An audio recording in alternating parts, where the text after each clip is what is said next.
there's a sawed-off shotgun under my station. If anything pops off, just shoot first and ask questions later. He's like, you're in the Wild West now. Oh my God. That was my first day in Vegas, and I was like, I don't know what I just walked into. It was running with the devil, and it was like 101 degrees at the start of it. So it was at 6 a.m. I started running, and I did 50 miles straight in the desert. Yeah. It's funny because if I see other people do it, I'm like, oh, that's really fun. But when I go to do it, I'm like, but I feel dumb doing it. Like, even though I love watching it.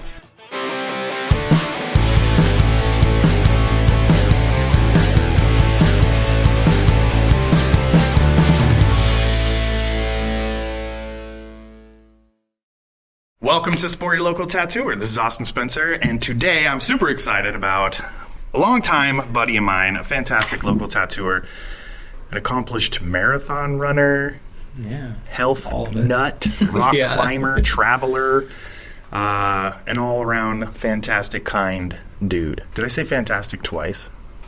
I never say that. Yeah, I know. I think so. So welcome Nick Bones. He's my dude. So basically what we do, we just kind of get into the nitty-gritty. I like learning about people's past. I love how all of us have these unique, weird, funky stories about how the hell we got into this weird-ass industry and how we survived, what makes us unique. And you have so many fun things to offer, and I've always admired like your ability to stay in one place, focus on your niche. You're never afraid to grow and go. So I don't know, I just kind of want to hear a little bit about like where you came from. You started at tattooing in Las Vegas, right? Or no? I did my apprenticeship in Ohio. So I learned in Ohio, and then I moved to Vegas as soon as I was done with my apprenticeship, basically. You weren't at Truth and Triumph, were you? Or no? No, it was pre-Truth and Triumph. At the time, Truth and Triumph was called Smart Bomb, but I learned in Oxford, Ohio. Okay. So I grew up in a small town in Ohio, in Middletown, Ohio. Yeah. Which is kind of just the middle of Cincinnati and Dayton. So it's like... Yeah, like a suburb. And then drive. I went to school in a farm suburb of that small town. Okay. So... Like itty bitty town. Yeah, so I was definitely like the weird kid in high school who just... I did good in school, but I just didn't click with anybody. And so I would just kind of stick to myself and like maybe 3 or 4 people, and I would just like hang out and draw.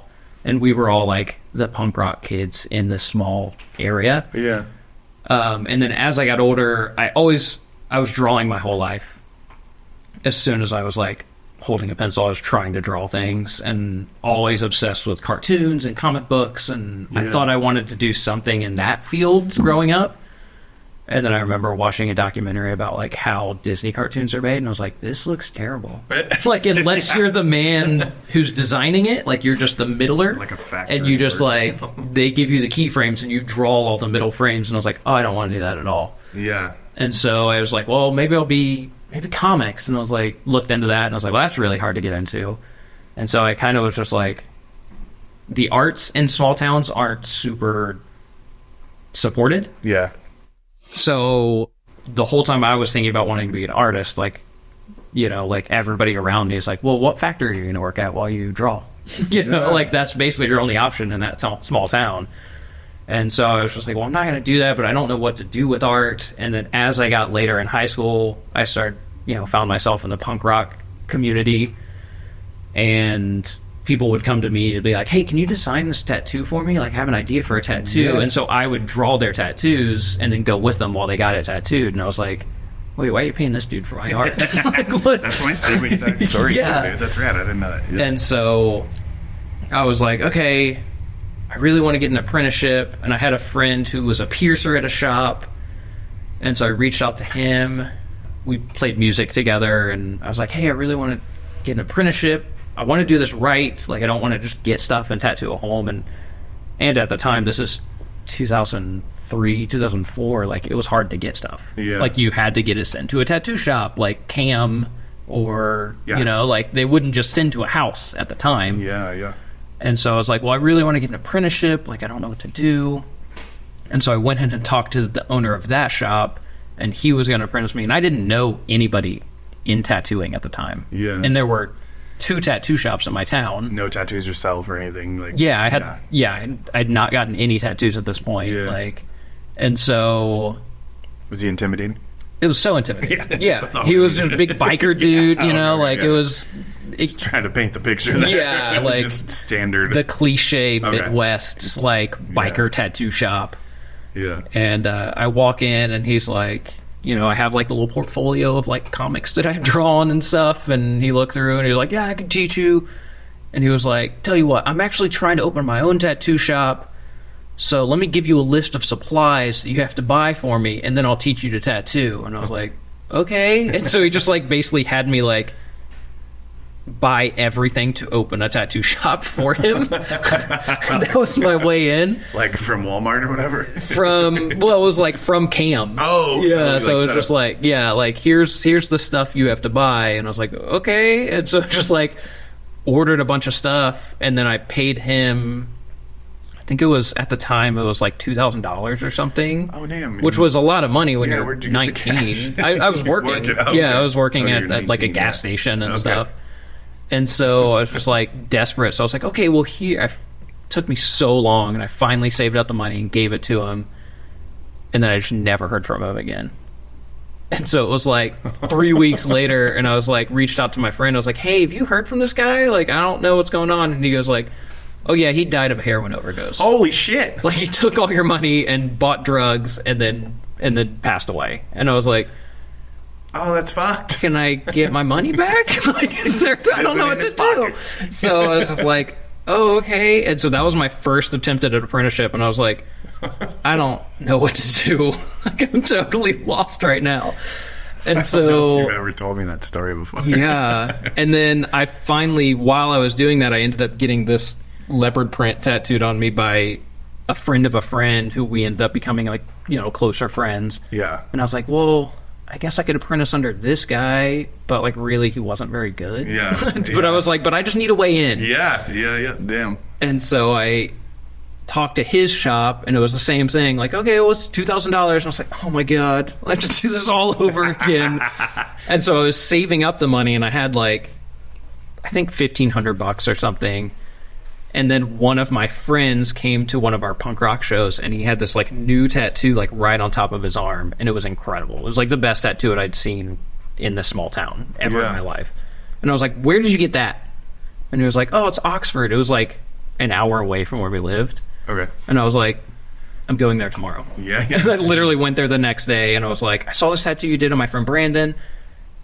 It was the best tattoo I've ever seen. I need you to teach me to tattoo. And he was super kind about it. And it was the same thing, you know, like you have to pay, but you can just pay me in installments. Just come in and I'll teach you. And it was a little 2-man shop, super tiny in this town, Oxford, called Vertigo Tattoo. And they were both like exactly my pace. Like, they were like, the owner used to own a comic book store and then started tattooing. And then the guy who taught me to tattoo, who actually ended up like teaching me to tattoo, was like super into comics and new school stuff and like That's great. reading books. And yeah, so it was like meant to be like. Yeah. So then I ended up apprenticing there. It was where I finally like went through with it. Yeah. How long did you guys go along with that for? It was, my apprenticeship was like 2.5, 3 years. Damn. Okay. Yeah, it was like, I mean, it was, I started working there like the last year-ish, but I don't really, I still count it as part of my apprenticeship. Yeah, totally. Like, yeah. Did you do the whole, like, learn how to make needles of a all bar? of and it. everything? Yeah, everything. So that was the first year of my apprenticeship, was just like, you come in, you count the needles. If there's less than, I think it was if there's less than 10 of them, you make 20 of that needle. Okay. And so you just cool. go You had a through little and inventory yeah, system? so like you count and you're like, okay, there's 9, I have to make 20 of those, and then you count and you're like, there's 9 of those too. Yeah. So like, Were they reusing the needles at the time? no, the bars. They were using the bars. So you had to like unsolder the needle off the bar and then scrub it and then make that. But yeah, that was some weird shit. Yeah, yeah. Looking back at it, like it's so like, oh, just throw everything away. It's 8 cents. Like, it's fine. Yeah, I mean, I guess all of our dental tools and doctor tools back in the day were all reused anyway, too. Yeah. But it was, some people don't know about that. Yeah.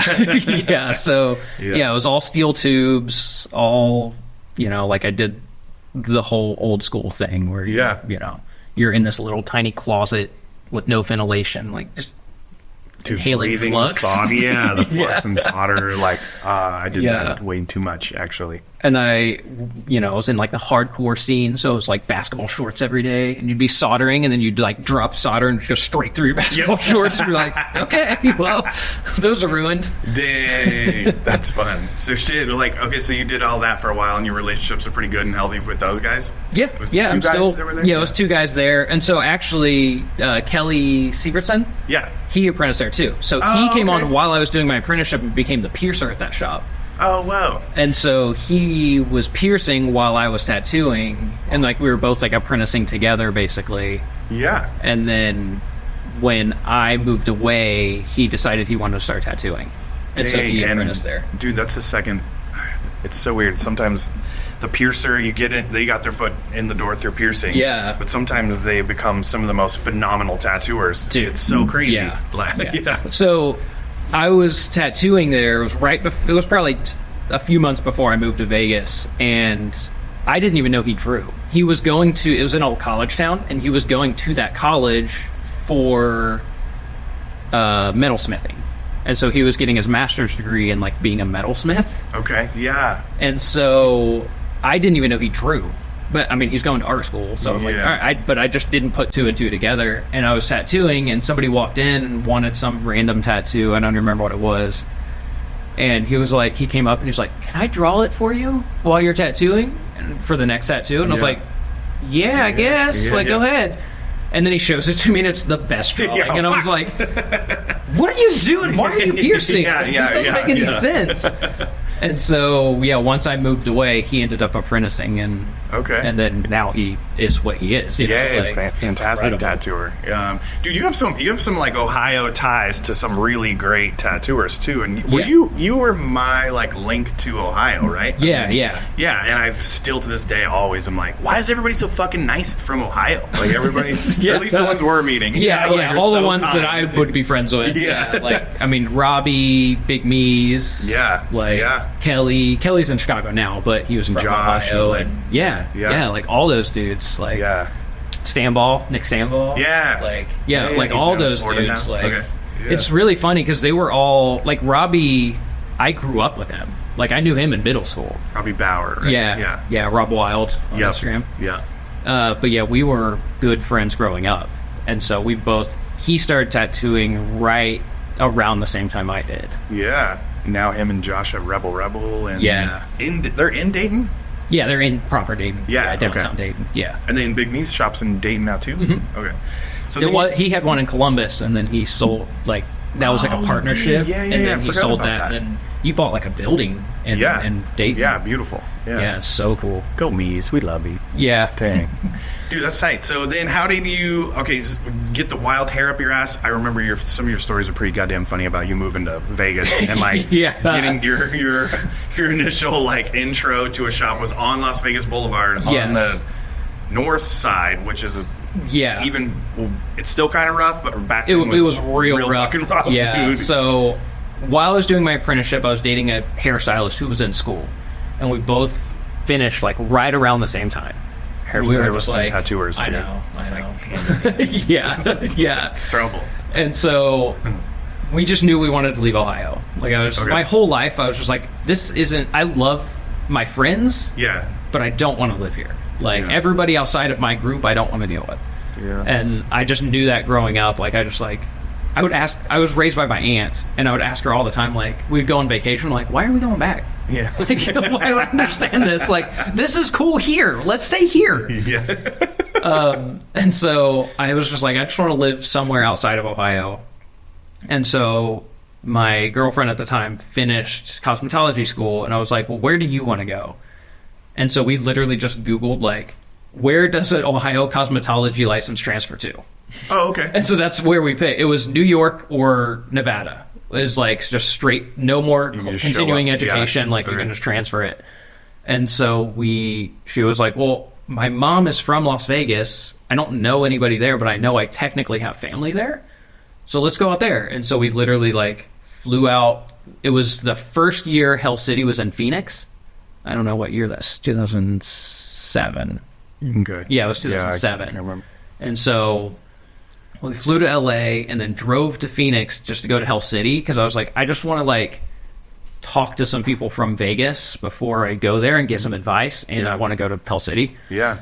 And so we went there, and just like that was the biggest convention. Like if you talk to people who went to it, like that was like the convention. Yeah. You know. Yeah. I just went up and I talked to Jimmy Litwalk because he was tattooing here at the time, and I was like, "Hey, what advice do you have? Like, I want to move to Las Vegas. Like, where do I go?" And he had a few shops that he recommended. He was like, "You just need to get experience." Like, because I had my portfolio with me, you know, and he was like, "Your work's fine. You just need experience. Like, you just need to tattoo. Go somewhere busy. Don't worry about the name or like, you know, the reputation. Just get work."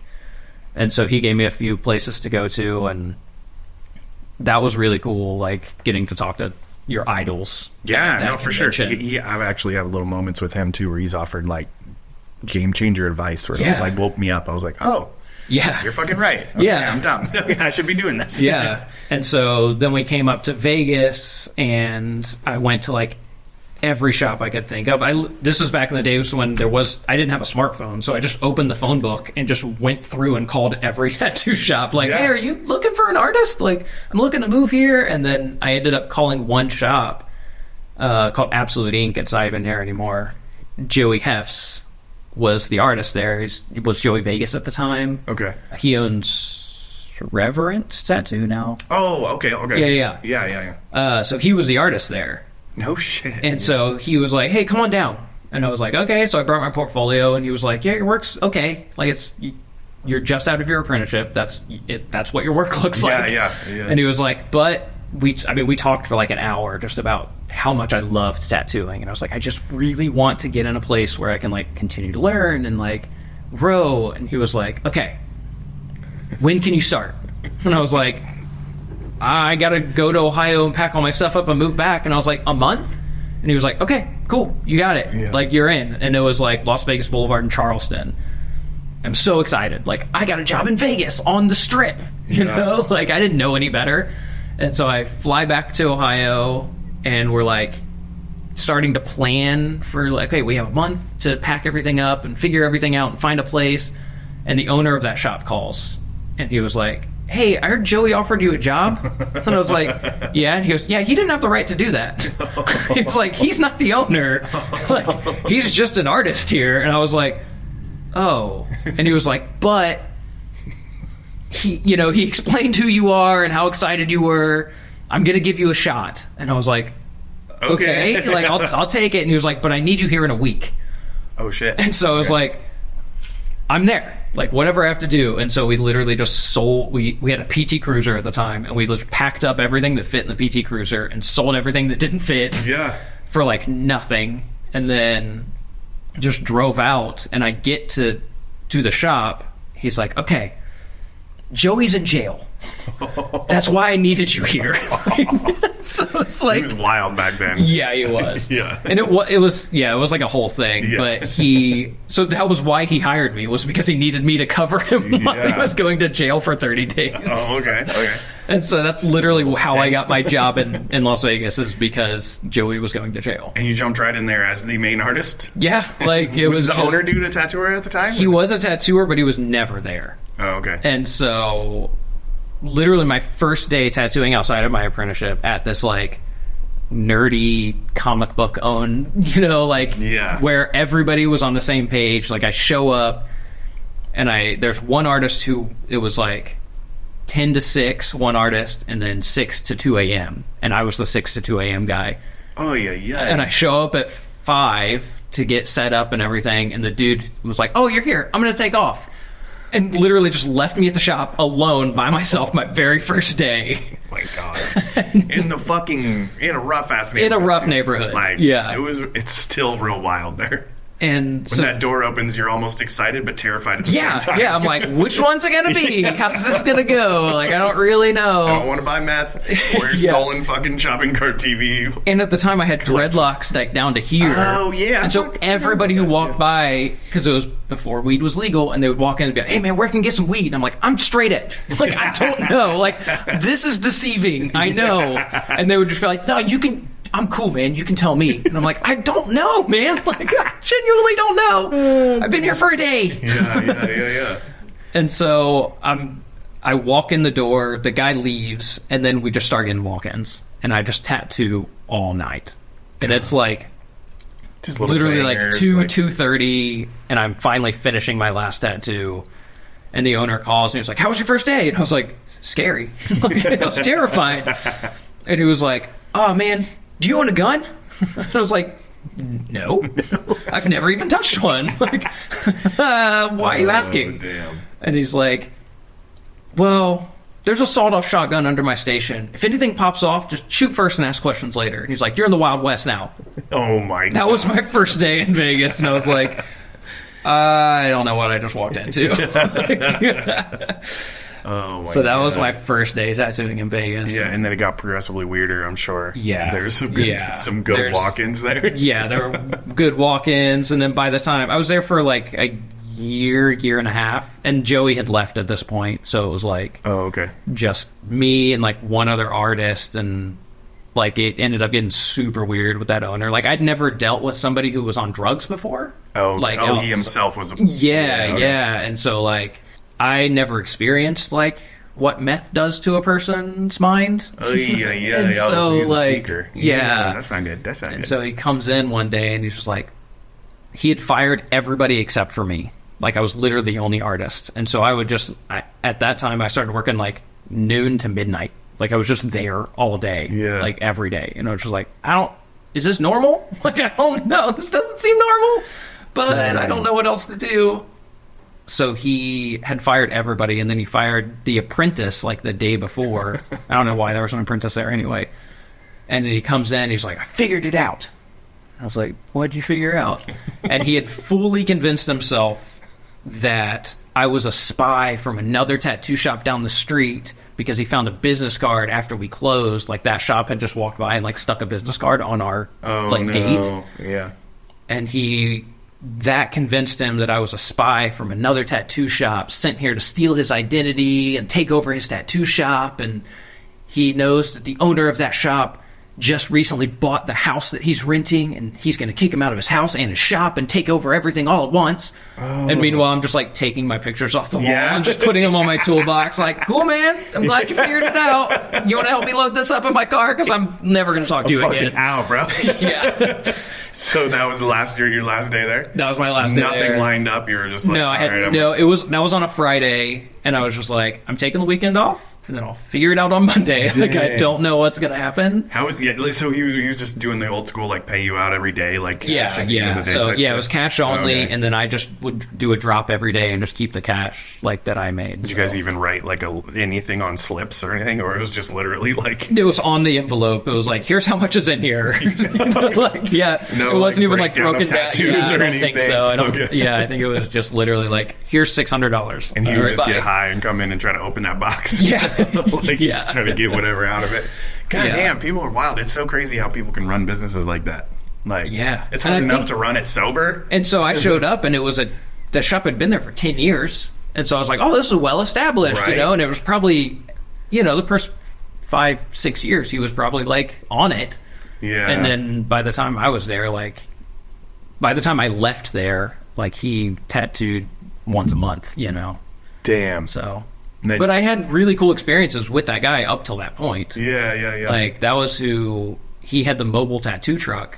So Oh, we wow. would go to bike rallies and I would tattoo with him. Like the one summer I was there, like we went and tattooed in Hollister, we went and tattooed up in like Northern California. We went and did Sturgis together. Like we did Reno. Like okay. we would travel around in this like Snap-on truck that he turned into a tattoo shop. And I was like, this is the coolest experience ever. Yeah, that's wild. And so we got super close like over that. And then just one day it just went downhill. Did you tour with bands back in the day? Or Yeah, something like yeah. you were in music and Yeah. okay. So you kind of were accustomed to that type of lifestyle, just kind of Yeah. adapted it to like a new thing where you can make cash. Yeah. I always had a hard time like imagining you with these bikers because you're Oh, it was the worst. Yeah, I did not fit in at all. just like, clean cut. Fucking, yeah. Yeah. I'm good at. I'm kind of a chameleon. Yeah. Where I can kind of just mesh with anything, but like that was definitely like I know how to talk to them the way they want to be talked to, but it's so like out of my comfort zone. For sure. And you're good at taking it as it comes at you, like all the weird shit, and I think is a skill set in its own, just being around all those fucking people and not letting it kind of phase you and just run up. Yeah, just roll right back with it, And just get through it, whatever, bro. Like, yeah. But I think that's why I do so good at tattooing in like street shop situations, is because I can, when somebody walks in, I can be like, this is how this person wants me to talk to them. Yeah. And then I can just sell myself the way they want to be talked to. And just show genuine interest in whatever, you're just like, and that's you like too, learning. So I know a little bit about everything. Yeah, and so when somebody walks in, I'm like, oh, I know what that's from, and I know this, and we can like relate really quick. Which is, dude, it's so hard for some people, and some people don't even attempt, the headphone generation or whatever you want to call it. Some people that are just like, I'm the best, and then they take the headphones off and just, it's this much. Go over there. Be my assistant. You're like, okay, tight. But I feel like there's something lost there. But that's just my approach and my opinion. Right. That's the world we grew up in wasn't like that. No, you weren't even allowed to be. Dude, heaven forbid if I was in a shop fucking and I had headphones on. Yeah. And I wasn't listening to this. Also, we would have to have a chord mixed up in other chords. Yeah. And the fucking Slayer album that's been on repeat for 14 hours straight. And my boss is a tweaker. Not a tweaker, but definitely some traits. I'm like, okay, man, whatever you want to call yourself. Yeah. Like, the Slayer for fucking 14 hours is exhausting, tattooing under like neon light and like you're like, is this blue or is this green? I don't know what's going on. To read the bottle, you're like, okay, I guess it is teal. and tattooing around bikers was pretty wild. Yeah. But so it's like so much more pleasant tattooing around your tribe nowadays. Yeah. It's one of those things where it was like, I'm so glad I have the experience because now I know what I don't want to ever do again. I had the opportunity to open up small shops inside of tattoo or Harley dealerships, and I was like, I'm good. Yeah. I don't really care about the money. Yeah. I don't want to. That doesn't sound appealing. Try to find tattooers that want to sit there and do Harley shields on tourists all day long. Because that's the hardest fucking tattoo ever made. Yeah. If you've ever tattooed Harley shields on anybody, it's the fucking worst. It's like 700 perfectly parallel lines. And I've fucked it up more than one time. Oh, yeah, for sure. You're like, what'd be cool is if we shaded half these letters and then also the background. Can we make this out of stone so I can make that was my go-to for everything. Can we make it out of stone? It would be so unique. Yeah. You would be so different from everybody. Except for the other 10 that I did exactly like this. That was always after I blew out the line or the fucking line just didn't be pulled away, wipe the ink. Or they reach for something and you're like, actually it's so now. You don't even have a choice. You're good, dude. This is really cool, man. Nobody has this.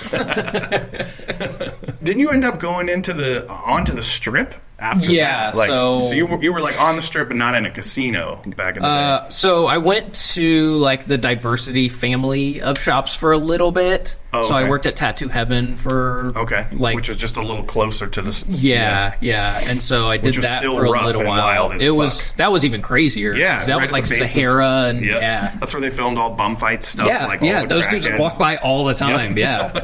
And so bums would lock themselves in there in your shop and shit. It's fucking and weird. that was the first time I really experienced like cutthroat tattooers, where they were just like, the rule is the first artist that shows up gets the first walk in. And so they would show up like 2 hours early because they had a key and I didn't. And I'm like, well, how am I supposed to get it? Damn. And so they would take the first walk in, and then the next person who walked in, they'd be like, oh, this is my appointment. I'm like, you had an appointment and you still took the first walk in? And then you'd find out that wasn't actually an appointment. That was just another walk in. They just walked up like they knew them. And then it was like, so that was the first time I really experienced that. I was like, I thought that's a different you're supposed to like work with your friends. This is so weird. Those are why I never actually got to work in those shops, but I was aware of. I worked in a shop that was similar, but it wasn't as aggressive. Like on the strip, it was all fucking go. Like you grab that money, dude. It was like one of the more motivated tattooer cultures, though. It was. Like, everybody's there early. Yeah, they don't even want to get up and go walk to talk to the walk-in. But so I was there for a little while. I didn't last long because I just didn't have the right mentality for it. Like I'm like, I just want to be friendly with my coworkers and like hang out and like this isn't for me. And so then I left there and went inside the Riviera, back when the Riviera was Okay. there was a Three Lions tattoo shop in there. Yeah. And that's where I met like most of the people who I'm still friends with in Vegas today. Yeah, because they were cranking out a lot of apprentices. It was there, Apprentice Factory for Okay. sure. Yeah. But all the apprentices they picked just happened to be incredible. Stellar. artists. Yeah. So it was like Tyson, Kelsey, Holly, Jesse, Dracula, tattoo. Oh yeah. Leah, Ryan Gray, like all the people in Vegas, know like that. they were Damn, all yeah, the yeah, apprentices yeah. in that shop. Like it was crazy. It was like so much talent, like in the apprentices. Yeah, and that was a little tiny tattoo shop on the casino floor, which was it more one of the first ones that were in the casinos? It was early. It was early, Yeah, yeah. yeah. So I mean, there was the Starlight Okay, yeah, stuff, Mario and Bart's then, opened and up. then what was the one in the Palms? Yeah, Hard Huntington. Hard Yeah, Huntington. you're right. So it was Hard Huntington. Starlight. Hard Huntington was the first. Yeah, Yeah. And then that was like one of the first ones, and it was a weird culture, but it was cool. And then that's where I started working with Mike. Okay, So, Mr. Biggs. yeah. And the owner of that shop was like an entrepreneur himself too, right? Did he Yeah. like have that and a bar and a? Yeah, he had a pub and something else. Like he had Is he the one that created the aftercare? Yeah. Company? So he did. Yeah, he had an aftercare. Before that, he had like a suntan lotion, and then he like just pivoted into aftercare once he got into tattooing. And I don't know what he's doing now, but he's always has like 3 or 4. No shit. It's a character. Yeah. And he kind of let you guys do whatever the fuck you want in that shop. Yeah, he didn't know what it was supposed to be like. Okay. Like he didn't understand like what a tattoo shop was supposed to be run like. He's like, oh, it's probably just chaos. Go ahead and do whatever you want. Yeah. And so I had met Mike through First Friday, Mike Biggs. Yeah. Through First Friday, I'd done one of his group art shows like the month that I moved here. Oh, cool. And I was just like, this dude's art is incredible. I just want to be friends with him. Yeah. And so I did like just the most terrible acrylic painting ever. Yeah. For like but it was sci-fi themed and whatever. And then it's funny. He came to my 40th birthday last month and gave me that painting back. What? That was his present. He had kept it all this time. That's funny. But I had met him through that, and then I bought another painting off of him while I was working at that shop. And he was like, yeah, I just started tattooing a little bit with my cousin. And I was like, you should come work with me. Yeah. I had no right or like qualifications to be able to hire him, but I was just like, you should come work with me. And so then him and I just like worked the same schedule and just like became best friends like over that's like awesome. the year that he worked there with me. Yeah. You got any like funny or weird stories that pop off about just the interactions with clients there? Because I remember you guys telling me just like a lot of weird different was real cultures that weird. came through there because Yeah. of like a trade show would be in town. So Yeah. maybe like a bunch of pool players or Yeah. So we would do just flash sheets based on whatever the convention was. Yeah, that's a great idea. And just like, so DEF CON, the hacker convention would come through, and like we'd have a bunch of nerdy art up, and like there would be a teacher's convention, and we would just do a bunch of like apples and teacher type flash, and it was just like you would know what convention was coming, and you would just like draw to cater to them. Yeah, and that was nobody's ideas but y'all's. Like that, just kind of like a culture that created inside. Yeah. Within the artist. Yep. That's great. Yeah, it was really cool. Yeah. It wasn't a bad time. It was fine. Were your hours crazy there too, or did you get on more of a regular schedule? So it was regular long, like it was schedules. open late, you know, like they actually, because it was a casino, they had to be open like X to X, like whatever, like time. And so, but me and Mike just worked the morning shift, so we would do 10 to 6. Oh. Yeah, so Dang, it that's was nice. rad. Yeah. Huh. All right, cool.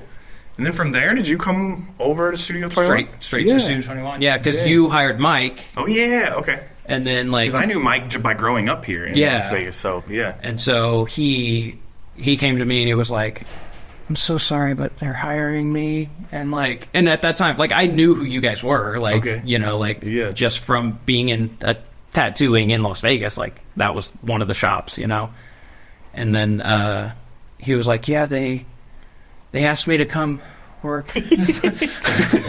Damn. They asked me to come work with them, and he was like super afraid to tell me, thinking he's like betraying me, like leaving me. And I was like, no, dude, that's awesome. Like that's the coolest thing ever. Like that's one of the big shops in Vegas. Like that's a big name, And so he got hired there, and then he would like call me like every week and be like, hey, we're doing an art show at this name, you should come do it, because that was when we were doing the first Friday every month. Oh, we had okay. the gallery. Yeah. And so he was like, this is the theme for the art show. Just do a couple paintings. And so I'd like do a couple paintings and come bring him like, hey, there's my artwork. Yeah. Like, you know? Yeah. And then like, I think it was like 2 or 3 months later, I ended up working there with you too. Yeah, jumped in and Yeah. shit, we did 10 years together, right? 11. 11? Yeah, 11 years. Yeah, dang.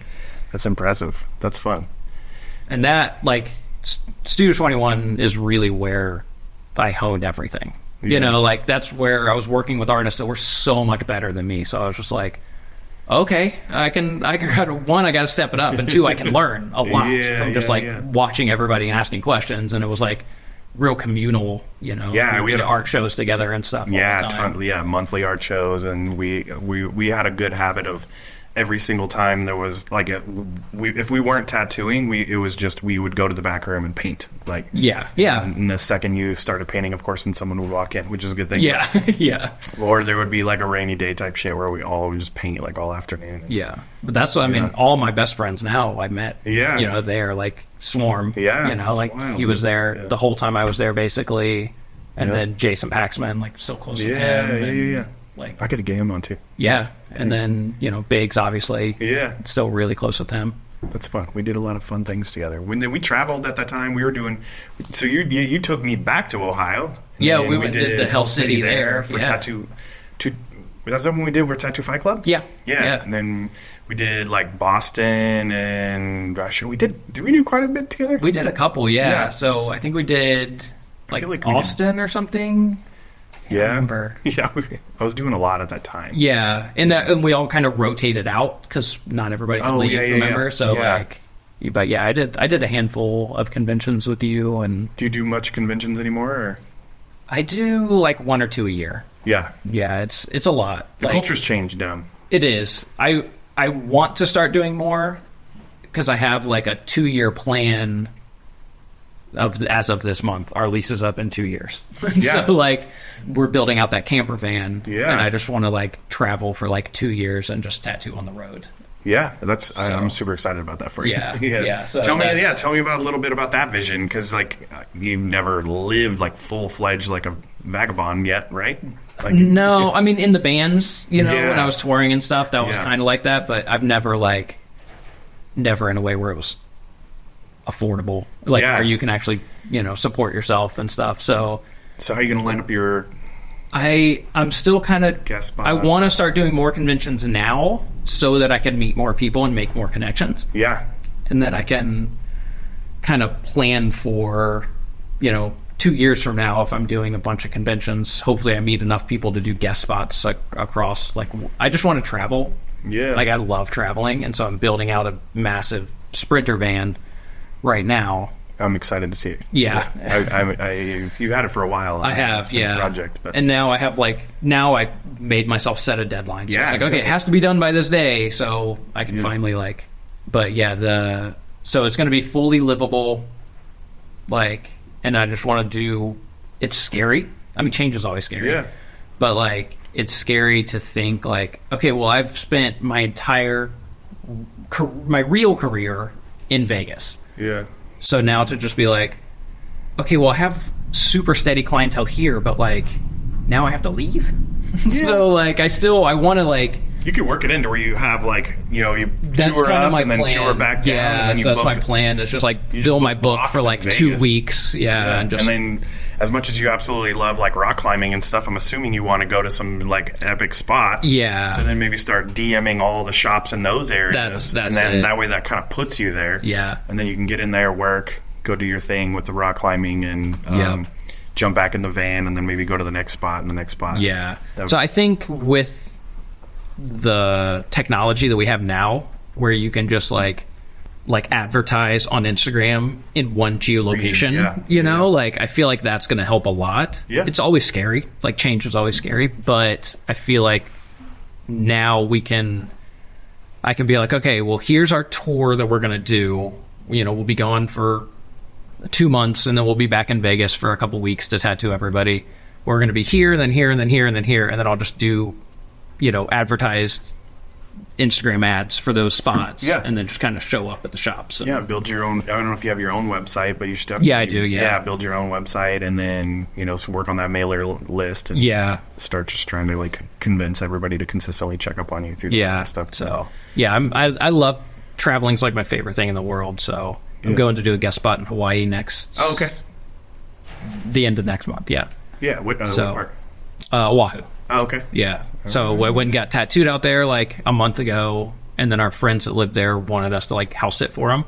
And I just reached out to the shop and I was like, hey, I got tattooed there. I was hanging out with the owner. Like, can I come tattoo? And so I'm going to tattoo there for a week and then just chill for a week. Fuck yeah. Yeah. That's tight. So I'm excited. So that'll be a little tester. Yeah. You know what's weird? I've never done a guest spot. I don't know how long I've been tattooing since, 2000? And yeah. I've never, I've just done conventions, and then we opened up, and our shop, and I just was so fucking busy for so long, and I never took advantage of that part of the culture, which kind of is not a regret, but it just didn't work out for me in that way. It doesn't mean I can't do it in the future, so I'm kind of hoping I'm gonna fucking re-put myself out there in those uncomfortable situations where you're intimidated and you get to go in and work in these shops and work around good people and try to revamp my tattooing. And I think that's where a lot of growth in art and tattooing comes from, is from putting yourself in places where you're scared or where you're nervous. Anything and everything in life, right? Like anytime you do anything new,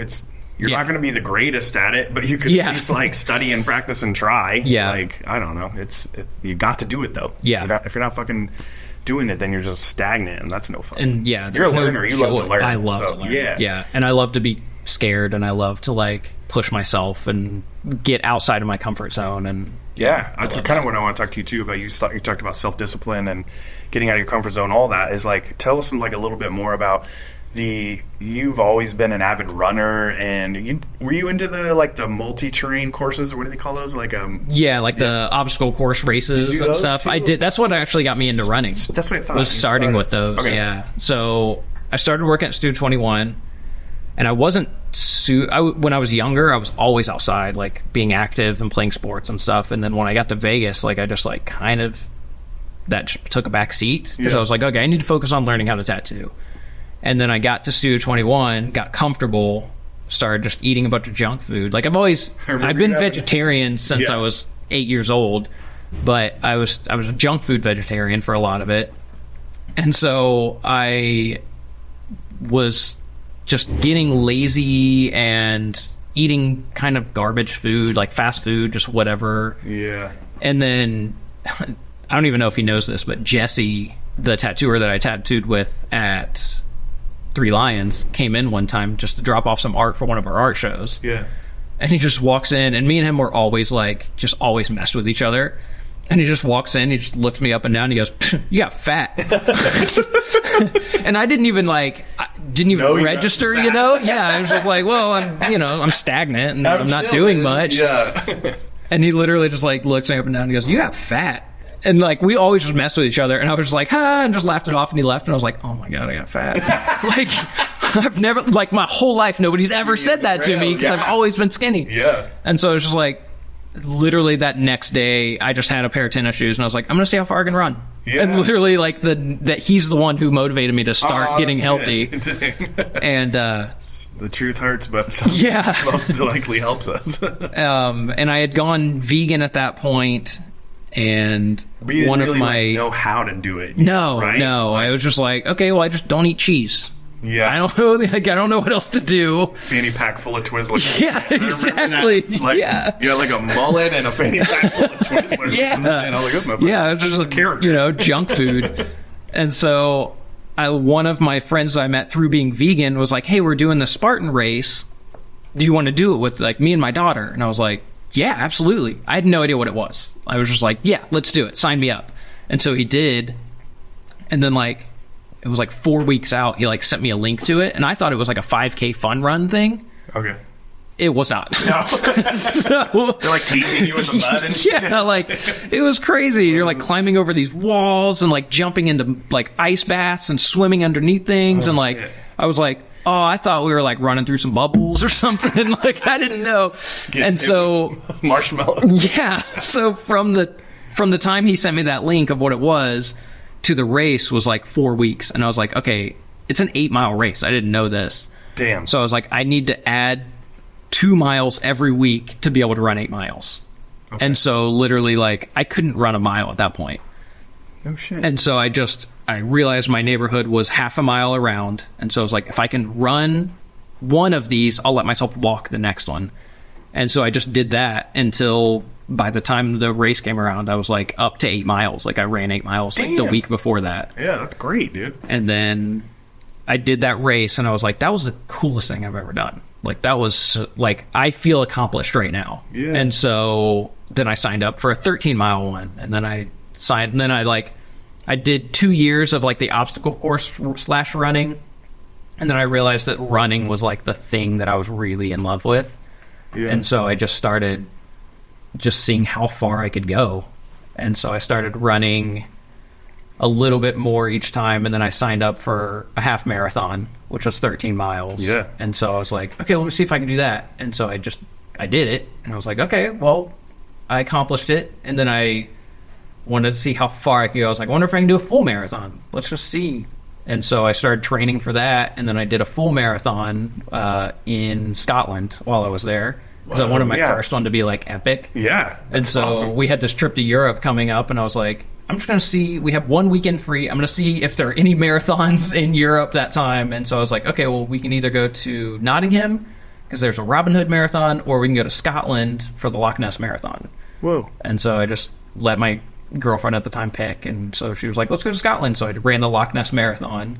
Dang, that's cool. And it's still to this day my fastest marathon. Really? My watch strap broke and I didn't know how fast I was going. Oh, so you just so I just like pushing yourself, picked some guy who I was talking to at the start line, and I was like, all right, well, I'm just gonna run with this guy. And so I'm running and the mile markers are just melting away, and I'm like, oh, they must be kilometers. Like, we're in Europe. Like, they're probably kilometer markers. Yeah. And so then we get to the 13.1, which is halfway, and it has a clock. And I was like, oh, I just did my fastest half marathon while running a marathon. I need to slow down. Like, I'm not going to be able to finish. Yeah. And so it's still, like, my fastest. It was, like, 3:40 for my full marathon. Dang. And you've gone on to push even further, right? Yeah. So then I did a couple 50Ks, which is like 33 miles. And then I did a 50-miler out here in Vegas. It was the Running with the Devil. Yeah, the one in Death Valley? No, well, this is it's like Level Canyon. Oh, okay. That one, that's like my goal. Is that one in Death Valley. I think I learned about it through you. Yeah. It's like... But yeah, so the one that I did was Running with the Devil, and it was like 101 degrees at the start of it. So it was at 6 a.m. I started running, and I did 50 miles straight in the desert. Yeah. Which is, how long did that take you? Because that's like all fucking day, right? It ended up taking me like 12 hours because it was just so hot. Straight. Yeah, just running the whole time. And then I was like, okay, well, I did that. And so I was like, now I want to see if I can do a 100-miler. And so I did the October before last, I did a 100-mile race. 100 fucking mile? Yeah, I did 100 miles, yeah. How does your body take that? Well, it's mad. Yeah, so it's honestly, it's very physical, but it's very mental. Yeah. Like, I went into that race, I was like, I just know I'm going to finish. Like, you just have to know before you even start. Like, I'm going to keep going until I finish.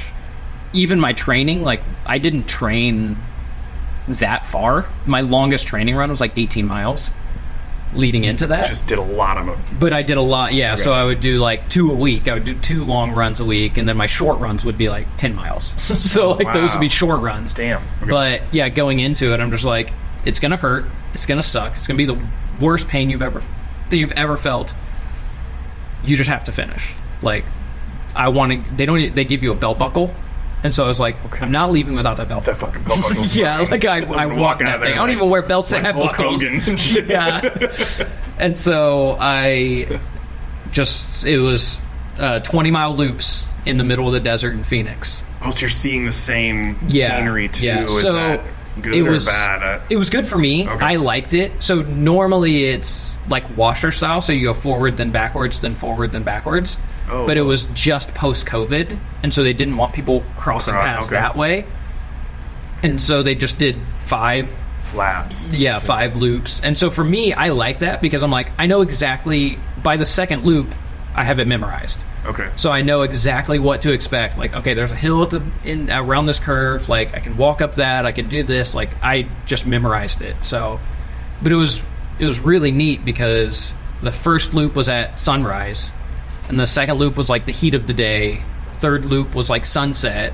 Fourth loop was middle of the night, and then the fifth loop was the sun coming up again. Oh my god. So it was like, it was a different loop each time, even though like it's the same path. So it was really cool. That's impressive, dude. It's really badass. Like I heard you did a big run, but I didn't know it was like that. Yeah. Like, So and that was how long ago?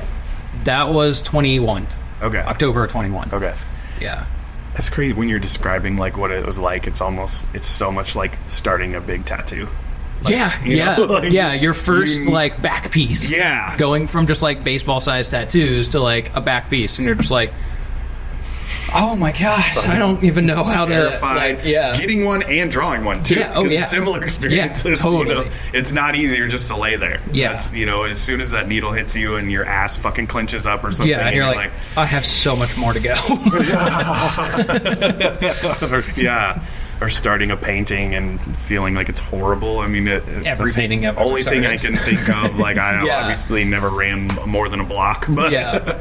the idea of just knowing this is fucking shit and I have to get through this. Yeah. Like, yeah. You just have to be know. mentally tough. Like, You've done it enough times to know you can get through it, and Yeah. it's just longer Yeah, version, yeah. which like sounds easier than things suck, and you just have to push through.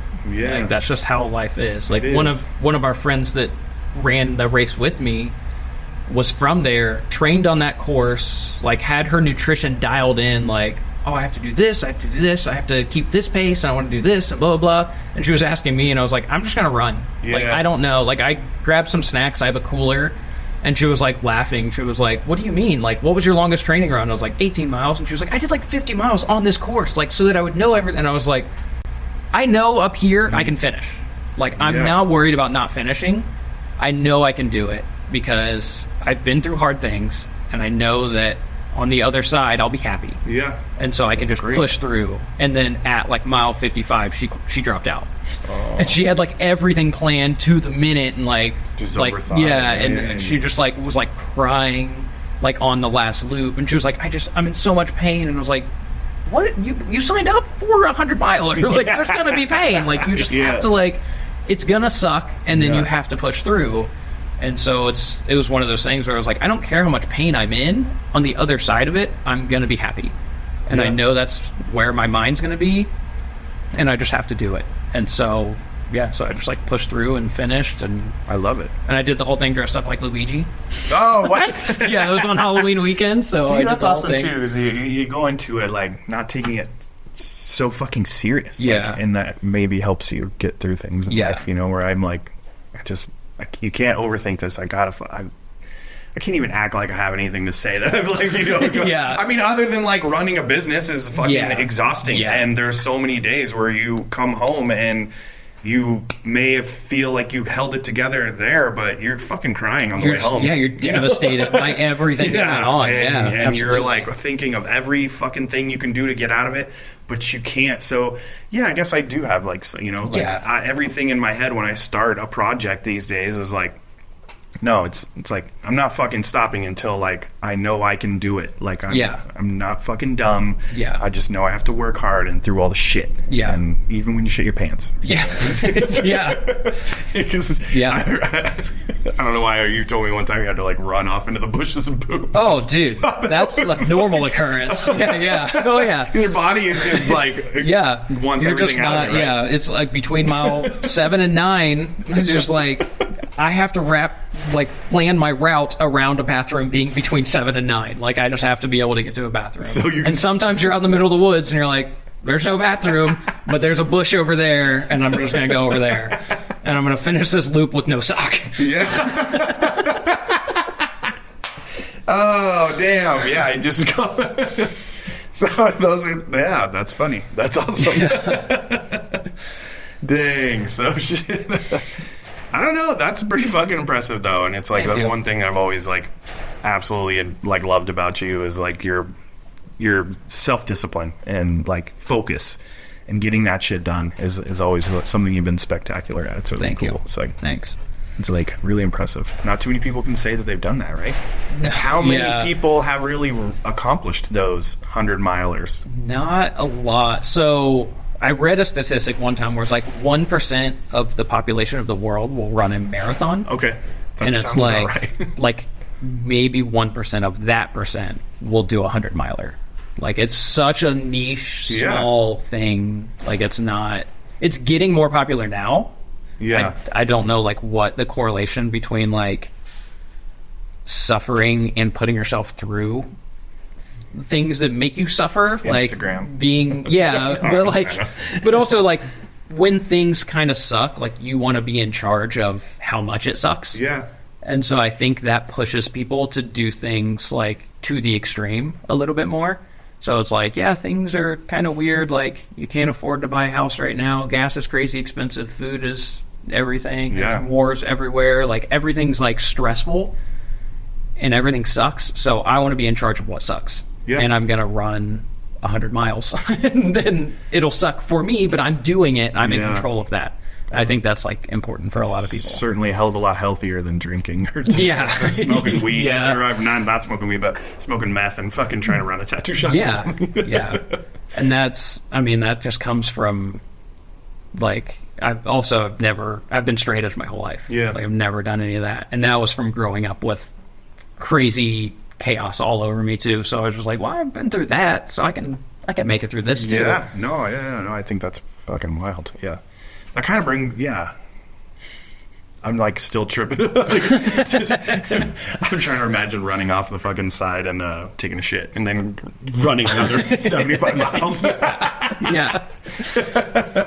But one thing too, I've always like admired about you too is like you are really good at you're likable, but you're good about jumping into whatever it is that you're doing and taking part in the communities that are a part of it, you know? So like with the dog culture, you were always real good about being a part of like the pug rescue, or in the vegan culture, you always had like built up a good community of people that practice the same kind of eating habits as you. And you guys all and what comes with that is you're exposing yourself as a tattooer to all these different communities. Yeah. And you're able to build relationships and build clientele and always stay busy. Yeah. Which, you know, I think is really incredibly important. Like, I don't want to speak for you, but I'm not like a world-renowned tattooer or anything, you know? Yeah. So I get out there and I talk to people and I meet them at the bar or I meet them at whatever, like, networks I was in, car shows or, you know, just restaurants of, like, shit that I would go to. And I'm always willing to, like, just tell them what I do for a living and say hi and talk about it and listen to them when they're giving me the whole long spiel and they're taking their shirt off in the middle of Target and showing their tits. You know, you're like, what? Okay. And just being like, okay, cool, man. Here's my card. Come get me, you know? Yep. And not being that closed off, like, don't DM me ever, you know, kind of person. No. And which has kept you busy. It's kept you successful. Yeah. Now you've been doing some real fun stuff with your social media, which is a lot like newer for you, right? It like is, you're really trying to dive in there and like figure out that art form of like expressing yourself on social media. Like, I've always loved just, I mean, comedy and just stuff like that, and I've always just been too shy to like do it on social media. And like when Instagram started, it was just pictures. Yeah. You know, we were early adopters, and so there was like, it was just, okay, well, this is for tattoo pictures, and that was all it was. And I love that now it's kind of branching out a little bit more where you can express yourself, and it doesn't, you're not selling just your tattoos anymore, you're selling yourself a little bit more. And it's embarrassing, and it's hard to reconcile that with being like a 40-year-old man. No, and totally. All of a sudden, like, okay, well, now I have these like, Dude, I still have like secondhand embarrassment of like looking at a phone and like talking about a thing. Yeah. Like, it's just, it feels cringy. It's funny because if I see other people do it, I'm like, oh, that's really fun. But when I go to do it, I'm like, but I feel dumb doing it. Like, even though I love watching it, like, so I'm really like struggling with that of like, I still don't have hardly any videos where I talk to the camera. Oh, okay. It's just like captions that I point at. Yeah. You know, like I haven't got quite over the the like, okay, I'm going to speak to it now. Yeah. But like I was almost there. Yeah, I know you'll get there if you want to. You know, Yeah. it's like there's also like ways to just express yourself through, like you said, the nonverbal kind of like video formats or whatever. But So- yeah, you've had some like success with some. Did you do some fun reels that like got some like real big reviews? Out of nowhere. Yeah, I did.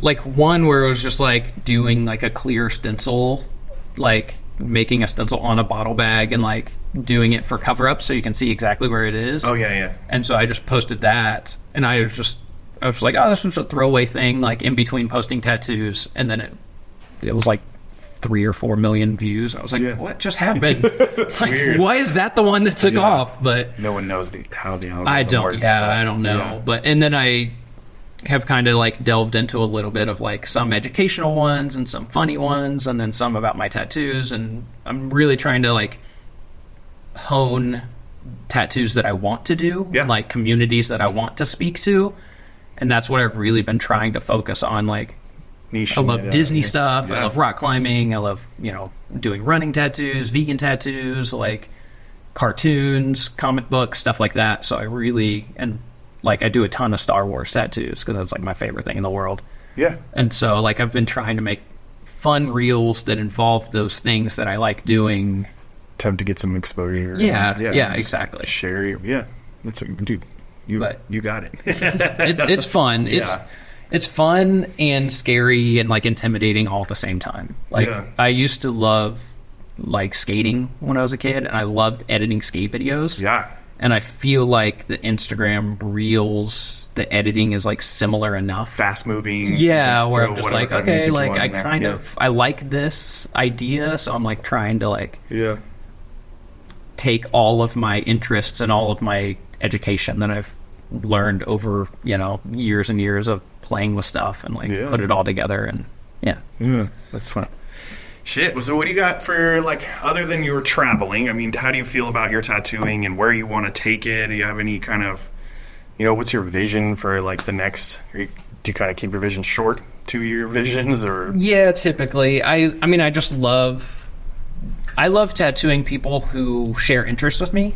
So I don't like doing huge tattoos. So even, like, when I do a sleeve, it's like... a bunch of tattoos this size all over. So like, I don't really have ambition to like do big stuff. Work. Like it's too stressful and like palm size is like my fucking limit, dude. I'm like my attention span is 3 to exactly. It's really short. So like 3 hours is a lot. Yeah, to sit down and tattoo. It is. I don't know. So. And so so I like to do small-ish tattoos. But I just love doing stuff.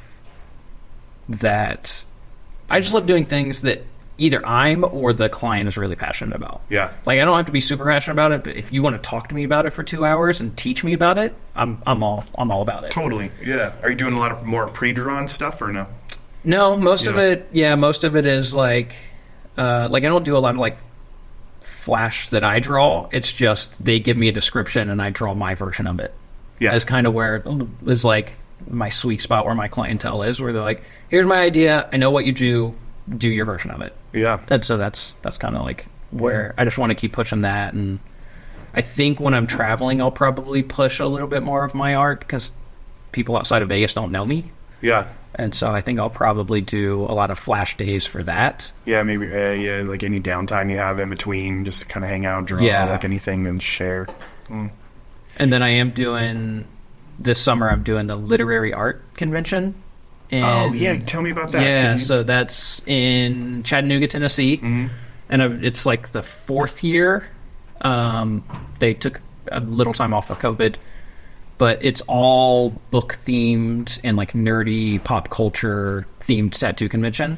Whoa. And it's like a Comic-Con mashup. Yeah. Okay. Yeah, exactly. Like tattooers show up in cosplay and they have like a best decorated booth contest, and like that's it's really fun, it's creative and fun. And I've been following it for a few years, but it's almost like invite only type thing. So I was like never applied because I was like, I'm not cool. Like I'm not like a cool person. What's the name of it again? Literary art. Literary art. Okay. Cool. Yeah. We'll have to look that up. Yeah.